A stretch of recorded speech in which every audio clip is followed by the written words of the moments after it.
Hello, welcome to another First Chapter Friday. Today's story is based on the fact I got a graphic novel based on a very amazing and classic novel, and that book is Watership Down, and it's by Richard Adams. I'm going to read to you the original novel, and then I'm going to present to you the images that are from the graphic novel for Chapter 1. Hope you enjoy. Part 1, The Journey. Chapter 1, The Notice Board. The primroses were over. Toward the edge of the wood, where the ground became open and sloped down to an old fence and a brambly ditch beyond, only a few fading patches of pale yellow still showed among the dog's mercury and the oak tree roots. On the other side of the fence, the upper part of the field was full of rabbit holes. In places, the grass was gone altogether, and everywhere there were clusters of dry droppings, through which nothing but the ragwort would grow. 100 yards away, at the bottom of the slope, ran the brook, no more than 3 feet wide, half choked with kingcups, watercress, and blue brook lime. The cart track crossed by a brick culvert and climbed the opposite slope to a 5-barred gate in the thorn hedge. The gate led into the lane. The May sunset was red in clouds, and there was still half an hour till twilight. The dry slope was dotted with rabbits, some nibbling at the thin grass near their holes, others pushing further down to look for dandelions, or perhaps a cowslip that the rest had missed. Here and there, one sat upright on an ant heap and looked about, with ears erect and nose in the wind. But a blackbird, singing undisturbed on the outskirts of the wood, showed that there was nothing alarming there, and in the other direction, along the brook, all was plain to be seen, empty and quiet. The warren was at peace. At the top of the bank, close to the wild cherry where the blackbird sang, was a little group of holes almost hidden by brambles. In the green half-light at the mouth of one of these holes, 2 rabbits were sitting together, side by side. At length the larger of the 2 came out, slipped along the bank under the cover of the brambles, and so down into the ditch and up into the field. A few moments later, the other followed. The first rabbit stopped in a sunny patch and scratched his ear with rapid movements of his hind leg. Although he was a yearling and still below full weight, he had not the harassed look of most outskirters, that is, the rank and file of ordinary rabbits in their first year, who, lacking either aristocratic parentage or unusual size and strength, get sat on by their elders and live as best they can, often in the open, on the edge of their warren. He looked as though he knew how to take care of himself. There was a shrewd, buoyant air about him as he sat up, looked around, and rubbed both front paws over his nose. As soon as he was satisfied that all was well, he laid back his ears and set to work on the grass. His companion seemed less at ease. He was small, with wide staring eyes, and a way of raising and turning his head which suggested not so much caution as a kind of ceaseless nervous tension. His nose moved continually, and when a bumblebee flew humming into a thistle bloom behind him, he jumped and spun around with a start that sent 2 nearby rabbits scurrying for holes before the nearest, a buck with black-tipped ears, recognized him and returned to feeding. "Oh, it's only Fiver," said the black-tipped rabbit, "jumping at the bluebottles again. Come on, Buckthorn. What were you telling me?" "Fiver," said the other rabbit. "Why is he called that?" "Five in the litter, you know. He was the last and the smallest. You wonder nothing had gotten him by now. I always say a man couldn't see him and a fox wouldn't want him. Still, I admit he seems to be able to keep out of harm's way." The small rabbit came closer to his companion, lolloping on long hind legs. "Let's go a bit further, Hazel," he said.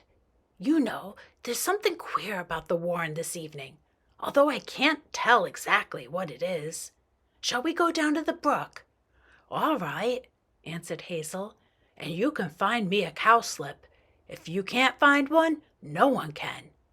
He led the way down the slope, his shadow stretching behind him on the grass. They reached the brook and began nibbling and searching close beside the wheel ruts of the track. It was not long before Fiver found what they were looking for.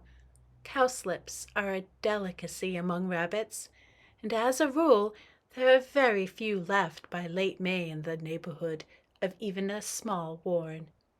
This one had not bloomed, and its flat spread of leaves was almost hidden under the long grass.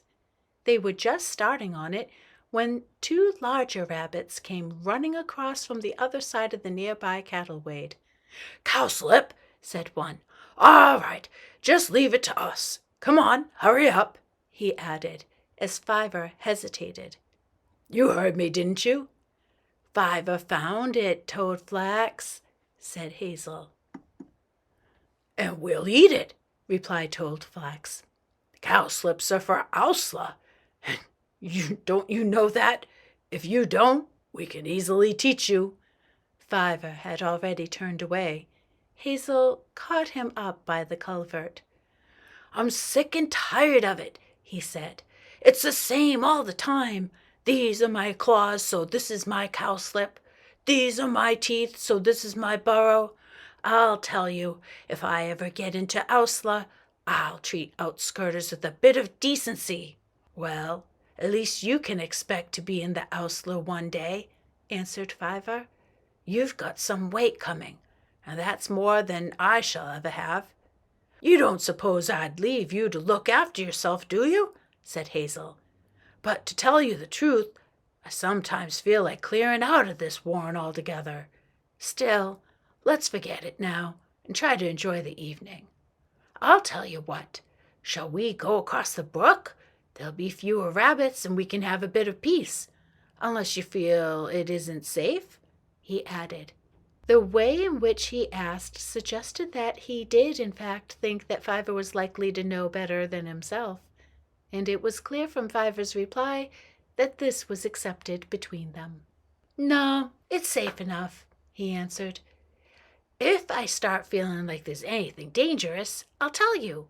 But it's not exactly danger that I seem to feel about the place. It's, I don't know, something oppressive like thunder.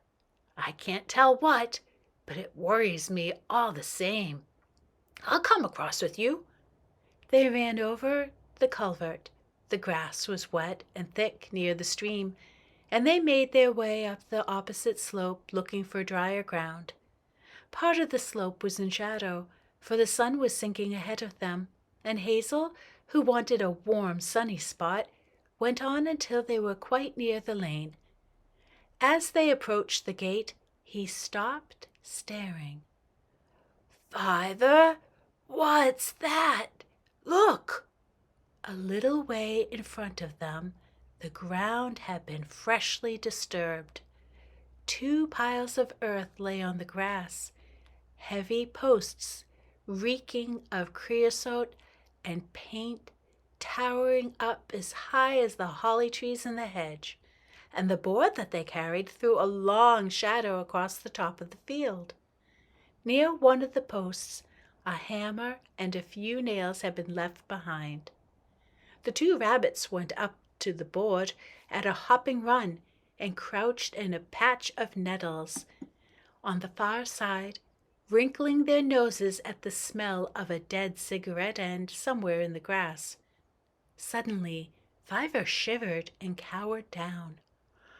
"Oh, Hazel, this is where it comes from. I know now. Something very bad, some terrible thing, coming closer and closer." He began to whimper with fear. What sort of thing? What do you mean? I thought you said there was no danger." "I don't know what it is," answered Fiver wretchedly. "There isn't any danger here at this moment, but it's coming. It's coming. Oh, Hazel, look! The field! It's covered with blood." "Don't be silly. It's only the light in the sunset. Fiver, come on, don't talk like this. You're frightening me."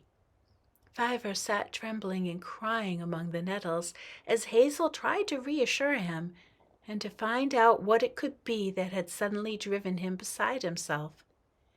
If he was terrified, why did he not run for safety, as any sensible rabbit would?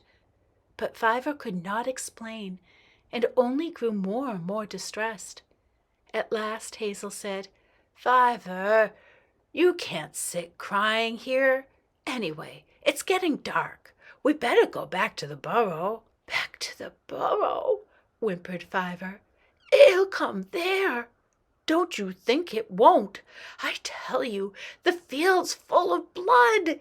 "Now stop it," said Hazel firmly. "Just let me look after you for a bit. Whatever the trouble is, it's time we got back." He ran down the field and over the brook to the cattle wade. Here there was a delay, for Fiver, surrounded on all sides by the quiet summer evening, became helpless and almost paralyzed with fear. When at last Hazel had got him back to the ditch, he refused at first to go underground, and Hazel had to almost push him down the hole. The sun set behind the opposite slope. The wind turned colder, with a scatter of rain, and in less than an hour it was dark. All color had faded from the sky, and although the big board by the gate creaked slightly in the night wind, as though to insist that it had not disappeared in the darkness, but was still firmly where it had been put, there was no passer-by to read the sharp, hard letters that cut straight as black knives across its white surface. They said, "This ideally situated estate, comprising 6 acres of excellent building land, is to be developed with high-class modern residences by Such and Martin, Limited, of Newbury, Berks." I must admit, it's been a while since I read the original, and I forgot that Hazel was a boy bunny, and it was kind of hard for me to adjust to that with my voices being both boys. So that Fiver and Hazel are siblings, and as you can tell, Fiver is the one, although small, who has the wisdom, and he is aware, although he can't read, that something is coming to their worn area, and the disruption of modernizing in that area is the survival story of Watership Down, and how these bunnies in their communities support each other with friendship, and how there's competition. And it's a lovely story that as you're reading it, you don't realize that you're learning a lot about other things as you read it, but you are. And I think that's what makes it a classic. I hope you enjoy the images and that you have a great day. I highly recommend the graphic novel, and I hope that you take up either the novel or the graphic novel.